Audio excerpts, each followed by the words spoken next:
आज Doubtnut app download करें। Doubtnut पर अपने सभी गणित, रसायन विज्ञान, भौतिक विज्ञान और जीव विज्ञान के डाउट्स का करो सफाया। बस प्रश्न की फोटो खींचो, एक ही प्रश्न को क्रॉप करो और तुरंत वीडियो सोल्यूशन पाओ। अभी डाउनलोड करें। प्रश्न दिया है, हाइड्रोजन परमाणु के प्रथम कक्षा की त्रिज्या तथा प्रथम कक्षा में इलेक्ट्रॉन की ऊर्जा ज्ञात कीजिए। परमाणु की तीसरी कक्षा में त्रिज्या पहला निकालना है, फिर दूसरी कक्षा में इलेक्ट्रॉन का कक्षीय वेग और तीसरा निकालना है दूसरी कक्षा में इलेक्ट्रॉन की गतिज ऊर्जा एवं स्थितिज ऊर्जा। चौथा निकालना है तीसरी कक्षा में इलेक्ट्रॉन का संवेग और पांचवा निकालना है तीसरी कक्षा में इलेक्ट्रॉन की कक्षीय अवधि। तो आइए हम लोग एक एक करके सबको हल कर लेते हैं और देखते हैं कि इनके क्या क्या मान आते हैं। हमें सबसे पहले बोला गया है कि यहाँ पे हाइड्रोजन परमाणु में प्रथम कक्षा में इलेक्ट्रॉन की ऊर्जा के लिए त्रिज्या निकालना है। ठीक है, तो हम लोग ये जानते हैं कि जब हमारे पास त्रिज्या के लिए सूत्र होता है Rn बराबर n का वर्ग ए नॉट। यहाँ पे जो ए नॉट होता है वो बोहर की त्रिज्या होती है और इसका मान होता है ए नॉट जो होता है वो बोहर की त्रिज्या होती है और इसका मान होता है 5.29 गुणित 10 की घात ऋण 11 मीटर इसका मान होता है। ठीक है, तो इस मान को हम लोग यहाँ पे रख देंगे और हमको प्रथम कक्षा के लिए बोला गया, तो ये हमारा हो जाएगा R1 बराबर यहाँ पे 1 का वर्ग और इस मान को हम लोग रख देंगे बहुत त्रिज्या का मान, ये हो जाएगा 5.29 गुणित 10 की घात ऋण 11 मीटर। जब हम लोग इसको हल करेंगे तो हमको ये मिलेगा, देखिए ये जो है वो मीटर में है और हमको पता है कि एक एंगस्ट्रॉम जो होता है वो होता है 10 की घात ऋण 10 मीटर। तो हम लोग इस मीटर को एंगस्ट्रॉम में बदल लेंगे और यहाँ से 1 से गुणा करेंगे तो हमको ये मान मिलेगा 0.53 एंगस्ट्रॉम, क्योंकि हम लोग परमाणु की त्रिज्या निकाल रहे हैं तो वो हमको एंगस्ट्रॉम में मिलेगा। ठीक है, तो ये हमारा आ गया परमाणु की त्रिज्या के लिए 0.53 एंगस्ट्रॉम। ठीक है, पहला उत्तर हमको यहाँ पे मिल गया और हमको बोला गया है इसकी तीसरी कक्षा के लिए, तो हम लोग आइए अब तीसरी कक्षा के लिए भी निकाल लेते हैं।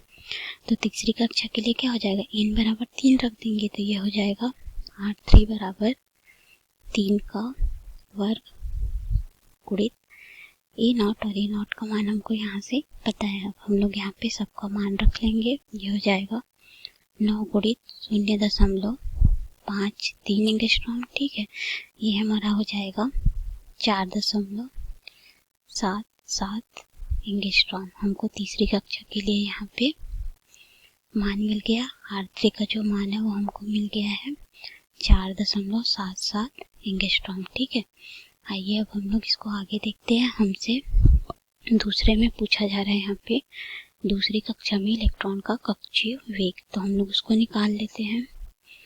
ये तो हमारा था पहला, अब हम लोग दूसरा हल करेंगे।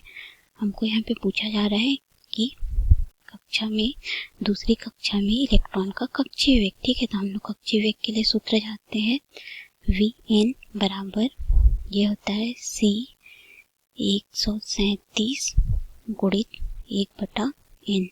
137 जो है वो हम सभी स्थिरांकों का मान रखते हैं तब हमको प्राप्त होता है और ये हमारा कक्षीय चाल के लिए सूत्र होता है। ठीक है, और हमको यहाँ पे बोला जा रहा है दूसरी कक्षा में इलेक्ट्रॉन का कक्षीय चाल निकालना, मतलब कि हम लोग यहाँ पे n बराबर 2 रखेंगे। हमको यहाँ पे दूसरी कक्षा बोला गया है। ठीक है, तो हमारा ये हो जाएगा V2 बराबर C क्या है यहाँ पे प्रकाश की चाल है, इसका मान कितना होता है 3 गुणित 10 की घात 8 मीटर पर सेकेंड। ठीक है, और ये हो जाएगा 137 गुणित 1/2, क्योंकि दूसरी कक्षा के लिए निकालना है। इसको जब हम लोग हल करेंगे तो हमको ये प्राप्त होगा 1.09 गुणित 10 की घात 6 मीटर प्रति सेकेंड। ठीक है, हमको इसकी कक्षीय चाल भी मिल गई 1.09 गुणित 10 की घात 6 मीटर प्रति सेकेंड। देखिए हमको यहाँ पे कच्ची चाल मिल गई है। आइए देखते हैं प्रश्न में हमसे तीसरा क्या पूछा गया है। तीसरा हमसे पूछा गया है दूसरी कक्षा में इलेक्ट्रॉन की गतिज एवं स्थितिज ऊर्जा। तो आइए हम लोग गतिज और स्थितिज ऊर्जा को निकाल लेते हैं। ठीक है, तीसरा में हमको गतिज और स्थितिज ऊर्जा के बारे में पूछा है। तो हमको पता है कि जो इलेक्ट्रॉन होता है उसकी जो ऊर्जा होती है nवीं कक्षा में, उसके लिए हमारे पास यहाँ पे सूत्र होता है En बराबर ऋण H C इंटू R बटे एन का वर्ग, जहाँ पे H जो रहता है प्लांक नियतांक है, C प्रकाश का चाल है, R जो है वो रिडबर्ग नियतांक है। ठीक है, और N जो है हमारा उस कक्षा के लिए, जिस कक्षा के लिए हमको ऊर्जा निकालनी है उसका मान बताता है। हमारे पास यहाँ जो प्लांक नियतांक होता है इसका मान होता है, यहाँ पे एक एक करके हम लोग यहाँ पे मान रख लेते हैं। इसका मान जो होता है वो होता है 6.625 गुणित 10 की घात ऋण 34। ठीक है, और सी का मान तो हमको पता है 3 गुणित 10 की घात 8, और जो रिडबर्ग नियतांक आर होता है उसका मान होता है 1.03 गुणित 10 की घात, यहाँ पे रिडबर्ग का मान होता है 1.03 गुणित 10 की घात 7 हमारे पास होता है। ठीक है, और हमको यहाँ पे ये हो जाएगा n का वर्ग, और n का मान हम लोग को 1 रखने को बोला है क्योंकि पहली कक्षा में लिया गया है। तो जब हम लोग ऊपर के इस मान को हल करते हैं तो हमको ये प्राप्त होता है 13.6 इलेक्ट्रॉन वोल्ट, और ये ऋणात्मक में है। ठीक है, ये हो जाएगा 13.6 इलेक्ट्रॉन वोल्ट, और ये ऋणात्मक में, और 1 यहाँ पे रखेंगे तो ये वर्ग हो जाएगा। तो हमको जो ऊर्जा प्राप्त होगी ठीक है पहली कक्षा में, वो E बराबर हो जाएगा ऋण 13.6 इलेक्ट्रॉन वोल्ट। इतनी ऊर्जा हमको पहली कक्षा में प्राप्त होगी। तो आइए हम लोग अब इसके गतिज ऊर्जा और स्थितिज ऊर्जा को निकाल लेते हैं। तो गतिज ऊर्जा को हम लोग KE से दिखाते हैं। ठीक है, तो यहाँ पे KE गतिज ऊर्जा को हम लोग किससे दिखाते हैं? KE से दिखाते हैं।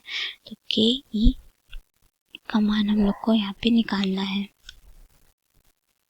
अब हम लोग यहाँ से क्या करेंगे, दूसरी कक्षा के लिए निकालेंगे। तो यहाँ पे हो जाएगा E2 बराबर, क्योंकि हमको दूसरी कक्षा के लिए पूछा है, ऋण 13.6/2 का वर्ग, n बराबर तो हो जाएगा। तो इसको हम लोग हल करेंगे तो ये आएगा ऋण 3.4 इलेक्ट्रॉन वोल्ट। हमको दूसरी कक्षा के लिए कुल ऊर्जा इतनी प्राप्त होगी। ठीक है, अब आइए हम लोग एक एक करके इसमें गतिज ऊर्जा और स्थितिज ऊर्जा को प्राप्त कर लेते हैं।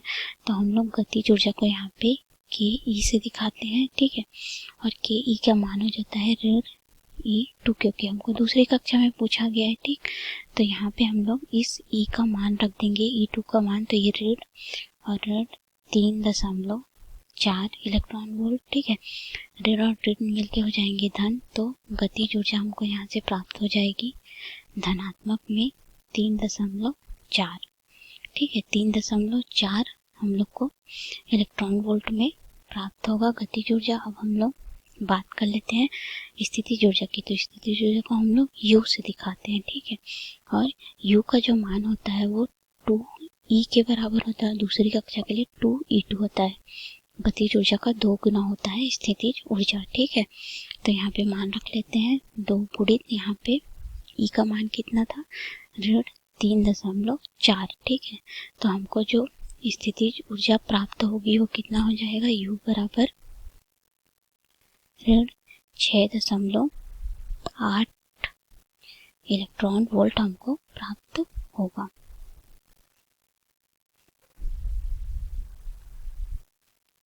अब आइए हम लोग चौथा पार्ट को हल कर लेते हैं। ठीक है, चौथा हमको यहाँ पे पूछा गया है प्रश्न में कि तीसरी कक्षा में इलेक्ट्रॉन का संवेग क्या होगा। तो आइए हम लोग संवेग को भी यहाँ पे निकाल लेते हैं। तीसरी कक्षा में संवेग, ठीक, तो हमारे पास जो संवेग के लिए सूत्र होता है वो होता है L बराबर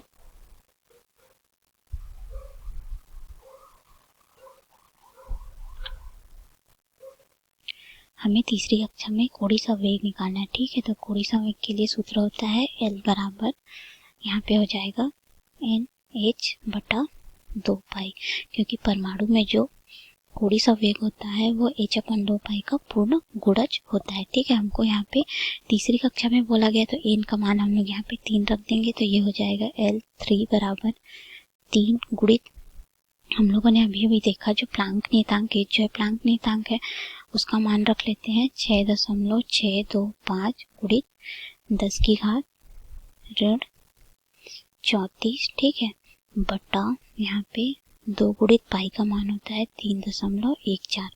जब हम लोग इसको हल करेंगे तो हमको जो कोणीय संवेग प्राप्त होगा तीसरी कक्षा के लिए वो हमको मिलेगा 3.15 गुणित 10 की घात ऋण 34 किलोग्राम, ठीक है, मीटर प्रति सेकेंड। इतना हमको कोणीय संवेग प्राप्त होगा तीसरी कक्षा के लिए। अब हम लोग देख लेते हैं पांचवा हमसे क्या पूछा गया है। पांचवा हमसे प्रश्न में यहाँ पे पूछा गया है कि जो तीसरी कक्षा में इलेक्ट्रॉन की कक्षीय अवधि बतानी है, कक्षीय अवधि की उस कक्षा में वो तीसरी कक्षा में कितनी अवधि तक रहेगा। ठीक है, तो हम लोग यहाँ से पांचवा निकाल लेते हैं। कक्षीय अवधि को हम लोग Tn से दिखाएंगे क्योंकि T टाइम दिखाता है, ठीक है, और हमको वहाँ पे बोला गया है कि तीसरी कक्षा में बताना है, तो n का मान हम लोग 3 रख देंगे। तो हमें पास यहाँ पे जो कक्षीय अवधि का सूत्र होता है वो होता है n का घन बटा यहाँ पे होता है प्लांक नियतांक के साथ जो टाइम रहता है 6.62 गुणित 10 की घात 15 सेकंड। ठीक है, इसका जो उत्तर आएगा वो हमको सेकंड में मिलेगा क्योंकि हमको अवधि पूछ रही है। अवधि का मतलब होता है समय। तो हम लोग यहाँ पे मान रख लेते हैं, हम लोग को तीसरी कक्षा में पूछा है तो ये T3 हो जाएगा, ये हमारा 3 का घन हो जाएगा बटा 6.62 गुणित 10 की घात 15। जब हम लोग इसको हल करेंगे तो हमको T3 का यहाँ पे मान प्राप्त हो जाएगा 4.078 गुणित 10 की घात ऋण 15 सेकंड। इतना हमको प्राप्त होगा। देखिए 10 की घात 15 कैसे आया, जब हम लोग इसको ऊपर ले जाएंगे, ठीक है, तो ये 10 की घात 15 हो जाएगा और हम लोग इसको जब घन करेंगे तो ये 27 होगा। 27 को हम लोग 6.67 से भाग देंगे तो हमको इतना मान प्राप्त होगा। तो देखिए हम लोगों ने एक एक करके सारे मानों को निकाल लिया है। अब तीसरी कक्षा में अवधि भी निकाल ली हम लोग 4.078 गुणित 10 की घात 15 सेकेंड, ठीक है, और हम लोग को चौथे में कक्षीय संवेग पूछा था तो ये भी हमको मिल गया है 3.15 गुणित 10 की घात 34 किलोग्राम मीटर पर सेकेंड, ठीक है। और हमको आगे में यहाँ पे देखिए गतिज ऊर्जा और स्थितिज ऊर्जा पूछा था तो स्थितिज ऊर्जा हमको 6.8 इलेक्ट्रॉन वोल्ट मिला है। देखिए हमारा जो स्थितिज ऊर्जा है वो हमको ऋणात्मक प्राप्त हो सकता है, लेकिन हमको जो गतिज ऊर्जा है वो हमको कभी भी ऋणात्मक नहीं मिलेगा, ये हमको धनात्मक ही मिलेगा, ठीक है। ऋणात्मक जो हमको स्थितिज ऊर्जा ऋणात्मक मिलता है, इसका अर्थ होता है कि जो नाभिक होता है उसमें नाभिक जो इलेक्ट्रॉन होता है वो नाभिक के आबद्ध गति करता है, मतलब कि वो नाभिक के चारों ओर घूमने के लिए बाध्य होता है। ये हमको स्थितिज ऊर्जा बताता है ऋणात्मक मान से, ठीक है। आइए अब हम लोग इधर और देखते हैं। यहाँ पे हम लोग को दूसरी कक्षा में ऊर्जा पूछा गया था जो कि 3.24 इलेक्ट्रॉन वोल्ट है, ये भी हमको प्राप्त हो गया है, ठीक है। आइए अब हम लोग देखते हैं कि हम लोगों ने यहाँ पे देखिए यहाँ पे हम लोगों ने जो कक्षीय गति थी, वेग था, उसको भी निकाल लिया है और यहाँ पे त्रिज्या भी प्राप्त कर ली है। तो दोस्तों यहाँ पे आप लोग को प्रश्न जो है वो समझ में आ गया होगा, हल कैसे करना है। धन्यवाद। कक्षा 6वीं से 12वीं से लेकर नीट, IIT, JEE वो एडवांस के लेवल तक 1 करोड़ से ज्यादा छात्रों का भरोसा। आज ही डाउनलोड करें डाउटनेट ऐप या व्हाट्सएप करें अपने सारे डाउट्स 8400 400 400 पर।